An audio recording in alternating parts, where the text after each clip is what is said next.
السلام عليكم ورحمة الله وبركاته. الحمد لله رب العالمين. اللهم صل على محمد وعلى آل محمد. أما بعد.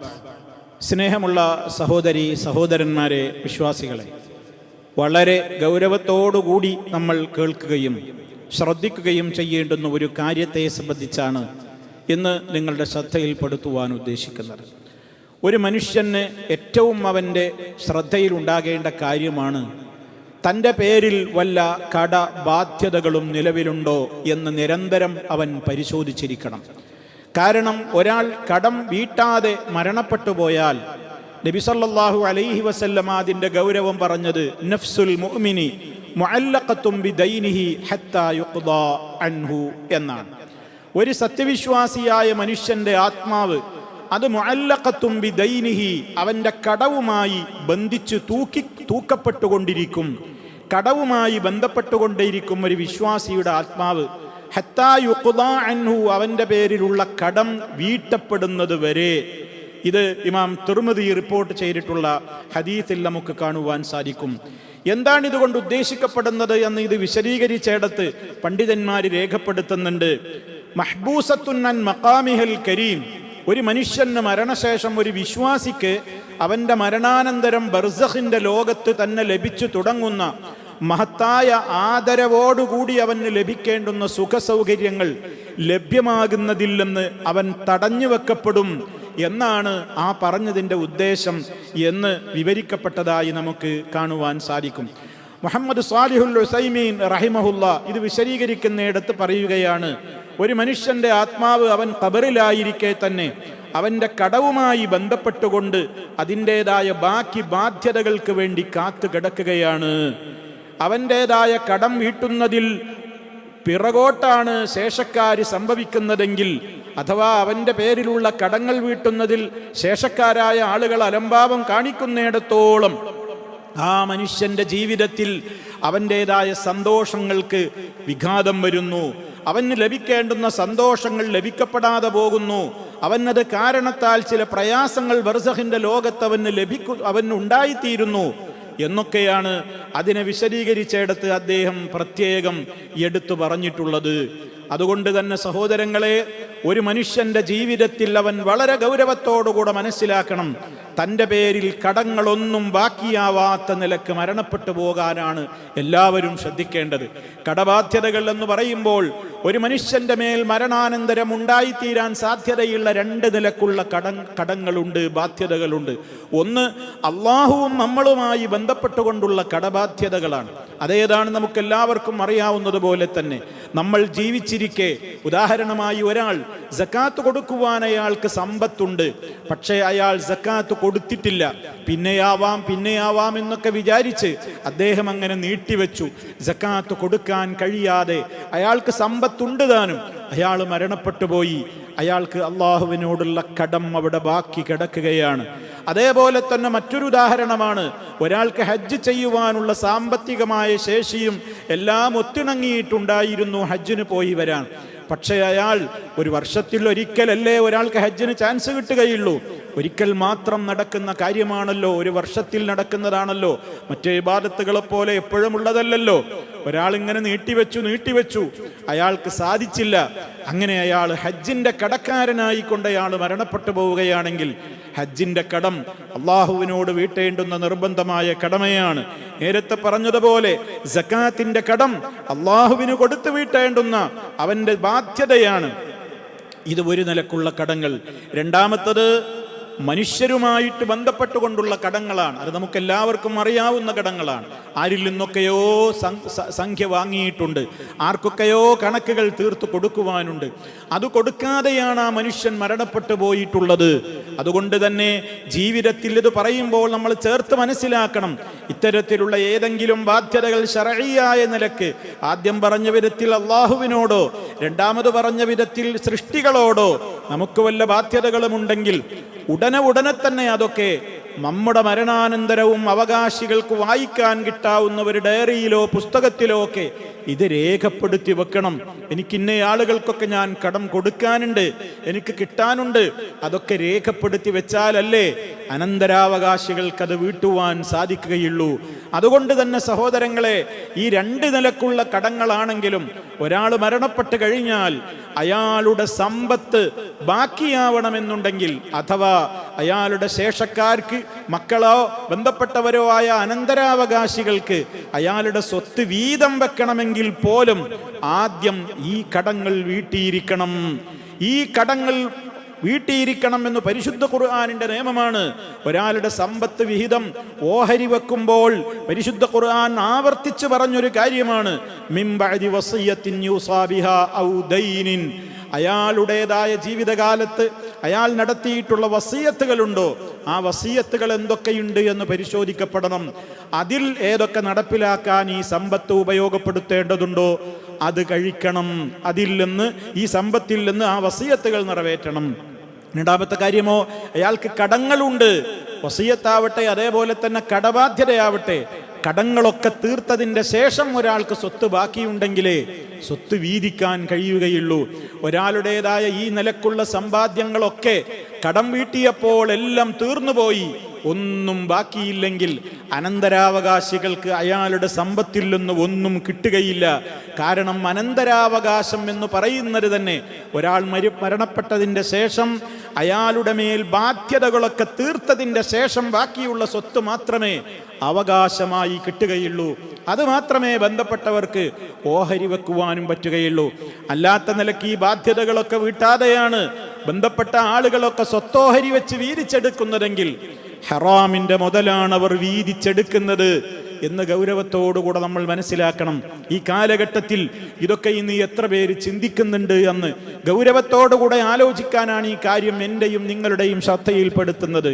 ഈ വിഷയത്തിൽ പണ്ഡിത ലോകത്ത് ചില വ്യത്യസ്തങ്ങളായ അഭിപ്രായ വ്യത്യാസങ്ങൾ നിലവിലുള്ളത് ഏത് കടം വീട്ടുന്നതിലാണ് മുൻഗണന കൊടുക്കേണ്ടത് എന്നതിനെ സംബന്ധിച്ചാണ്. അതായത് ഞാൻ നേരത്തെ സൂചിപ്പിച്ചതുപോലെ അള്ളാഹുവുമായി ബന്ധപ്പെട്ട സക്കാത്ത്, ഹജ്ജ് പോലെയുള്ള അതാണോ ആദ്യം നിർവഹിക്കേണ്ടത് ഈ സ്വത്തിൽ നിന്നെടുത്തുകൊണ്ട്, അതോ സൃഷ്ടികളായ ആളുകൾക്ക് കൊടുത്തു വീട്ടാനുള്ള കടബാധ്യതകളാണോ ആദ്യം കൊടുത്തു വീട്ടേണ്ടത്? ഇത് പണ്ഡിത ലോകത്ത് വ്യത്യസ്തങ്ങളായ വീക്ഷണങ്ങളുണ്ട്. നല്ലൊരു വിഭാഗം പണ്ഡിതന്മാർ പറയുന്നത് ആദ്യം അള്ളാഹുവുമായിട്ടുള്ള കടമാണ് വീട്ടേണ്ടത് എന്നാണ്. എന്തേ കാരണം? നബി സല്ലല്ലാഹു അലൈഹി വസല്ലമിന്റെ ഒരു ഹദീസ് അവർ തെളിവായി കൊണ്ടുവരുന്നു. ഫദൈനുല്ലാഹി അഹഖു ബിൽ വഫാഇ, പൂർത്തിയാക്കി കൊടുക്കുവാനും വീട്ടിക്കൊടുക്കുവാനും ഏറ്റവും അർഹമായത് അള്ളാഹുവിനോടുള്ള കടബാധ്യതയാകുന്നു എന്നതാണ് അവർ പറയുന്ന, അതിനനുകൂലമായി പറയുന്ന തെളിവ്. അതേ അവസരത്തിൽ മറ്റൊരു വിഭാഗം പണ്ഡിതന്മാർ പറയുന്നത് സൃഷ്ടികളോടുള്ള കടബാധ്യതകളാണ് ആദ്യം വീട്ടപ്പെടേണ്ടത്. കാരണം അള്ളാഹുവുമായിട്ടുള്ള ബാധ്യതകൾ ഒരുപക്ഷേ ഗഫൂറും റഹീമുമായ അള്ളാഹു, എല്ലാം പൊറുക്കുന്ന വിട്ടുവീഴ്ച ചെയ്യുന്നവനായ അള്ളാഹു, അവൻ്റെ വിശ്വാസിയായ അടിമയ്ക്ക് ഒരു വേള വേണമെങ്കിൽ പൊറുത്തു കൊടുത്തേക്കാം, മാപ്പ് കൊടുത്തേക്കാം, വിട്ടുവീഴ്ച ചെയ്തു കൊടുത്തേക്കാം. എന്നാൽ സൃഷ്ടികളുടെ കടങ്ങൾ അങ്ങനെയല്ലല്ലോ. അത് കൊടുത്തു വീട്ടപ്പെടാതെ പരലോക കോടതിയിൽ അത് ഒരിക്കലും അത് ശരിയാവുകയില്ലല്ലോ. അയാളുടെ ഹസനാത്തുകൾ, നന്മകളാണല്ലോ പകരം കൊടുക്കേണ്ടി വരിക. അത്രക്കും ഗൗരവമാണല്ലോ എന്നുള്ളതാണ്. അതേപോലെ തന്നെ അതുകൊണ്ട് തന്നെ ഈ ഒരു വിഷയത്തിൽ ആദ്യം സൃഷ്ടികളുടെ കടങ്ങളൊക്കെ വീട്ടിയതിൻ്റെ ശേഷമാണ് മറ്റു കാര്യങ്ങൾ, അഥവാ സക്കാത്തിൻ്റെതും അതുപോലെ തന്നെ അള്ളാഹുവുമായി ബന്ധപ്പെട്ട കടങ്ങളുടെ മറ്റു കാര്യങ്ങളുടേതുമൊക്കെ നിർവഹിക്കേണ്ടത് എന്നൊക്കെ വ്യത്യസ്തങ്ങളായ വീക്ഷണങ്ങളുണ്ട്. ആ വീക്ഷണ വ്യത്യാസങ്ങളൊക്കെ ഉണ്ട് എന്നുള്ളത് മാറ്റി നിർത്തിയാൽ പോലും ഇത് വളരെ ഗൗരവമാണ് സുഹൃത്തുക്കളെ. സ്വത്തോഹരി വെക്കുമ്പോൾ ഇന്ന് ആരാണത് ശ്രദ്ധിക്കാറുള്ളത്? ബാപ്പയുടെ സ്വത്തോഹരി വെക്കുമ്പോൾ ഇന്ന് ബന്ധപ്പെട്ട മക്കൾ ചിന്തിക്കുന്നുണ്ടോ, എൻ്റെ ബാപ്പാക്ക് ഇതാ ഇത്രയും സമ്പത്തുണ്ട്, ഇത് ഞങ്ങൾ ഓഹരി വെക്കാൻ പോവുകയാണ്. ബാപ്പ ജീവിതകാലത്തൊരു ഹജ്ജ് ചെയ്തില്ല, ബാപ്പ ജീവിതകാലത്ത് പലപ്പോഴും സക്കാത്ത് കൊടുത്തിട്ടില്ല. ആ സക്കാത്ത് കൊടുക്കാൻ ബാപ്പ അങ്ങനെ നീട്ടിവെച്ചതാണ്. ഇതറിയാവുന്ന മക്കൾ അവരെന്ത് ചെയ്യണം? അവരതിൽ നിന്ന്, ആ സ്വത്തിൽ നിന്ന് ഒരാളെ ഹജ്ജിന് പറഞ്ഞയക്കണം. അത് നിർബന്ധമായ ബാധ്യതയാണ്. ആ കാശ് അതിന് വാപ്പയുടെ സ്വത്തിൽ നിന്നെടുത്തുകൊണ്ട് ഹജ്ജ് ചെയ്യണം. ബാപ്പയുടെ സ്വത്തിൽ നിന്നെടുത്തുകൊണ്ട് സക്കാത്തിന്റെ കടം വീട്ടണം. ഇനി ബാപ്പ മരണപ്പെട്ടു പോയപ്പോ ആളുകളുടെ കടം വീട്ടാനും അതേപോലെ തന്നെ അള്ളാഹുവുമായി ബന്ധപ്പെട്ട ആ നിലക്കുള്ള കടം വീട്ടാനും ഒന്നും ഗതിയില്ല. പാപ്പറായി ദരിദ്രനായിട്ടാണ് ഒരു ബാപ്പ മരണപ്പെട്ടു പോയിട്ടുള്ളതെങ്കിൽ മക്കളെ സംബന്ധിച്ചിടത്തോളം ബാപ്പ നാട്ടുകാർക്ക് കൊടുക്കാനുള്ള കടബാധ്യതകൾ വീട്ടൽ നിർബന്ധമുണ്ടോ? നിർബന്ധമില്ല എന്നുള്ളതാണ് ആ വിഷയത്തിൽ പണ്ഡിതന്മാരെല്ലാം പറഞ്ഞിട്ടുള്ളത്. മക്കൾക്ക് ബാപ്പയുടെ മേലുള്ള കടങ്ങൾ വീട്ടൽ നിർബന്ധമുണ്ടോ? ബാപ്പയുടെ സ്വത്തുണ്ടെങ്കിൽ ആ ബാപ്പയുടെ സ്വത്തിൽ നിന്ന് എടുത്ത് വീട്ടൽ നിർബന്ധമാണ്. ശേഷമാണ് സ്വത്തോഹരി വെക്കേണ്ടത്. അതേ അവസരത്തിൽ ബാപ്പ കടബാധ്യതയോടുകൂടെ മരിച്ചു, പക്ഷേ ബാപ്പയുടെ സ്വത്തിൽ ഒന്നും കൊടുത്തു വീട്ടാൻ ബാക്കിയില്ല എങ്കിൽ അതൊക്കെ മക്കൾ വീട്ടണോ? വീട്ടേണ്ടതില്ല. എന്നാൽ എൻ്റെ ബാപ്പ കടബാധിതനായിട്ടല്ലേ മരിച്ചു പോയിട്ടുള്ളത്, അതുകൊണ്ട് ഞങ്ങളുടെ കയ്യിൽ സ്വത്തുണ്ടല്ലോ എന്ന നല്ല ചിന്തയോടുകൂടി മക്കൾ അവർ ചെയ്യുകയാണെങ്കിൽ ഞങ്ങളുടെ വാപ്പൻ്റെ പേരിലുള്ള കടങ്ങൾ ഞങ്ങൾ വീട്ടിക്കോളാം എന്ന് പറഞ്ഞവർ ഏറ്റെടുത്ത് നിർവഹിക്കുകയാണെങ്കിൽ അതവർ ആ മാതാപിതാക്കളോട് ചെയ്യുന്ന ഏറ്റവും വലിയ ഒരു ബിറാണ്, ഇഹ്സാനാണ്, ഒരു പുണ്യകർമ്മമാണ്. മരണാനന്തരവും അവരോട് ചെയ്യുന്നൊരു വലിയ സ്നേഹപ്രകടനവും അതുപോലെ തന്നെ നന്മയും പുണ്യവുമാണത് എന്ന് നമ്മൾ മനസ്സിലാക്കണം. അതേ അവസരത്തിൽ മക്കളുടെ മേൽ അതൊരു ബാധ്യതയായി ഒരു നിർബന്ധകടമായിട്ട് ബാക്കിയാകുമോ? ഇല്ല, ബാപ്പക്ക് സ്വത്തില്ലെങ്കിൽ. അതേ അവസരത്തിൽ പലപ്പോഴും ആളുകൾ എന്ത് ചെയ്യാറുണ്ട്? മയ്യത്ത് നമസ്കാരത്തിൻ്റെ വേളയിൽ മയ്യത്ത് മുമ്പിൽ വെച്ചുകൊണ്ട് നിസ്കരിക്കുന്നതിൻ്റെ മുമ്പായി പലപ്പോഴും അനൗൺസ് ചെയ്യും, ഈ മയ്യത്തിൻ്റെ ബന്ധപ്പെട്ട ഏതെങ്കിലും കടബാധ്യതകൾ ആർക്കെങ്കിലും ഉണ്ടെങ്കിൽ അത് ഞാനുമായി സമീപിക്കേണ്ടതാണ്, അത് ഞാൻ ഏറ്റെടുത്തിരിക്കുന്നു എന്നൊക്കെ പറയും.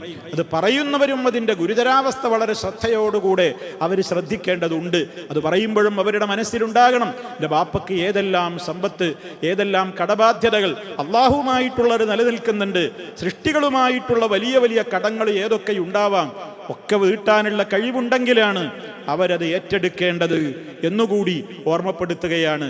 എന്തായാലും സുഹൃത്തുക്കളെ, ഇവിടെയൊക്കെ നമുക്ക് മനസ്സിലാക്കുവാനുള്ള പ്രധാനപ്പെട്ട മറ്റൊരു കാര്യം എന്താണ്?